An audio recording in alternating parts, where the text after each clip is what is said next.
नमस्कार। इस अंक में आप सभी का बहुत बहुत स्वागत है। नेहा सिंह राठौर जो खुद को लोक गायिका बताती है, इन दिनों उनकी बौखलाहट अपने चरम सीमा पर है, खासकर तब जब उन्हें बहुत उम्मीद थी कि जिस पार्टी का वो एजेंडा चला रही है, बिहार के चुनाव में उसे टिकट अवश्य मिलेगा, लेकिन ऐसा हो ना सका। इसके साथ ही मैथिली ठाकुर को टिकट मिल गया और वो चुनाव जीत भी गई। ऐसे में उसकी बौखलाहट जरूरत से ज्यादा हो गई और आजकल अपने बयानों के जाल में ही फंसते नजर आ रही है। एक तरफ पुलिस टीम बनाकर उन्हें दर बदर ढूंढ रही है, उनके घर पर नोटिस का चस्पा कर रही है और नेहा सिंह राठौर इधर उधर भागती फिर रही। दूसरी तरफ नेहा सिंह राठौर विभिन्न यूट्यूब और मीडिया चैनलों पर जाकर इंटरव्यू दे रही है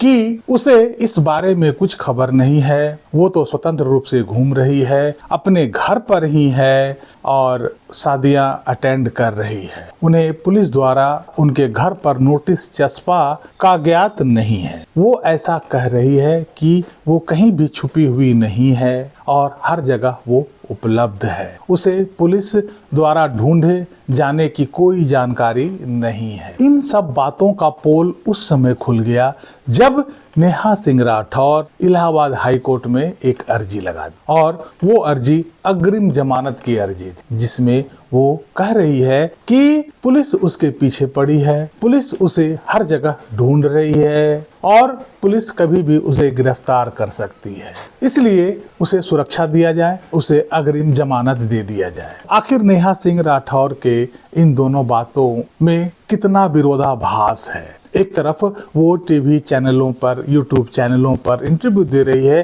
कि उसे कुछ पता नहीं है कि पुलिस कहाँ ढूंढ रही है, कहाँ है और उसे गिरफ्तारी का कोई अंदाजा नहीं है।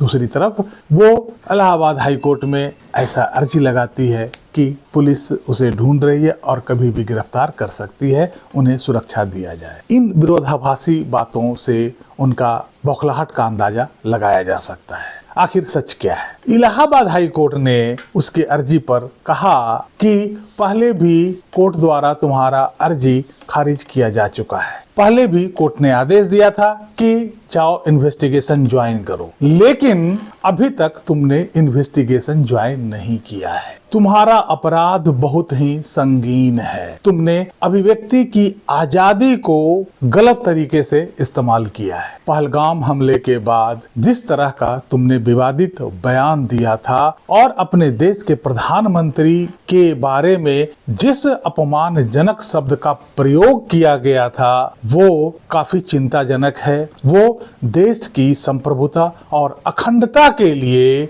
खतरनाक है। इस बयान को पाकिस्तान ने एक टूल के रूप में प्रयोग किया और उसका खूब फायदा उठाया, उसे खूब शेयर किया गया। इस बयान के आधार पर पाकिस्तान के लोगों ने पहलगाम हमले की जिम्मेदारी भारत के ऊपर ही डालने की कोशिश की गई। यह बहुत ही शर्मनाक और राष्ट्र हित के लिए खतरनाक है, इसलिए तुम्हारी अर्जी खारिज की जाती है और पुलिस के सामने इन्वेस्टिगेशन ज्वाइन करो। पहलगाम हमले के बाद नेहा सिंह राठौर द्वारा इस मामले पर जो पोस्ट किया गया था और उस पोस्ट में जिस तरह के विवादित बात कही गई थी, प्रधानमंत्री के लिए अपमानजनक बात कही गई थी, उसके खिलाफ लखनऊ हजरतगंज थाने में एफआईआर दर्ज कराई गई। एफआईआर दर्ज कराने के बाद नेहा सिंह राठौर को गिरफ्तारी का डर सताने लगा। नेहा सिंह राठौर इलाहाबाद हाई कोर्ट उस समय अप्रोच करी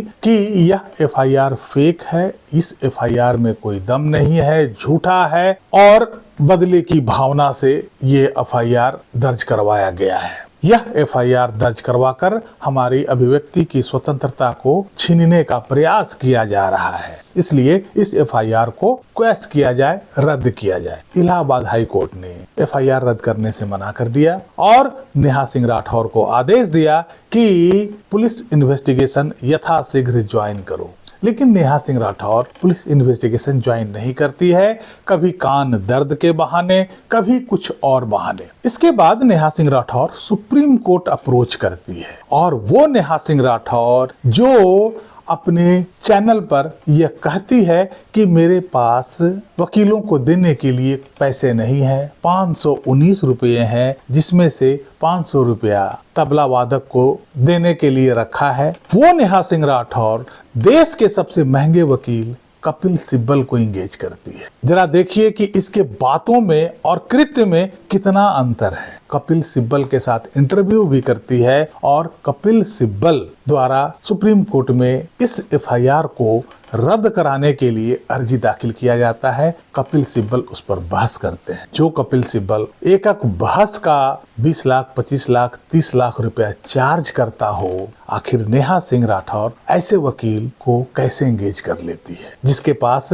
तबला वादक को देने के बाद 19 रुपया मात्र बचता हो। ऐसे लोग कपिल सिब्बल जैसे वकील को कोर्ट में खड़ा करने का हिम्मत कैसे कर सकता है। तो यही है नेहा सिंह राठौर के कथनी और करनी में फर्क। क्या कहती है, क्या करती है, इसमें कोई सामंजस्य नहीं है, कोई तारतम्य नहीं है। ये क्या कहती है, क्या सोचती है और क्या करती है, तीनों में कोई तालमेल नहीं है। बहरहाल इतने बड़े वकील के द्वारा बहस किए जाने के बावजूद सुप्रीम कोर्ट उसकी अर्जी को खारिज कर देते हैं और यहाँ तक कि उन्हें किसी तरह का सुरक्षा देने का भी आदेश नहीं देता है, गिरफ्तारी पर रोक भी नहीं लगाता है। इसके बाद नेहा सिंह राठौर के सारे दरवाजे बंद हो जाते हैं। नेहा सिंह राठौर के पास अब बचने का कोई कानूनी तरीका नहीं है। पुलिस उसे गिरफ्तार करने के लिए लगातार ढूंढ रही है, लेकिन वो बचते बचाते इधर से उधर भाग रही है। अब तो इलाहाबाद हाईकोर्ट ने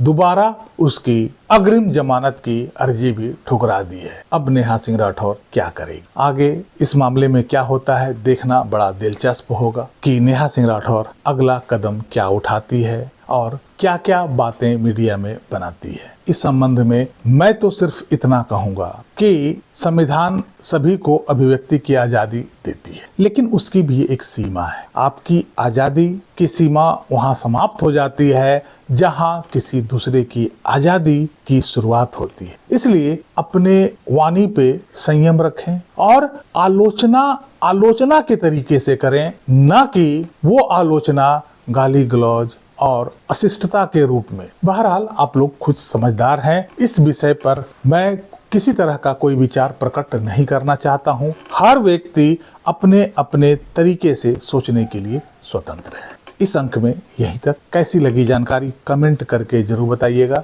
वीडियो को लाइक कीजिएगा, चैनल को सब्सक्राइब कीजिएगा। मिलते हैं अगले अंक में, तब तक के लिए जय हिंद, वंदे मातरम।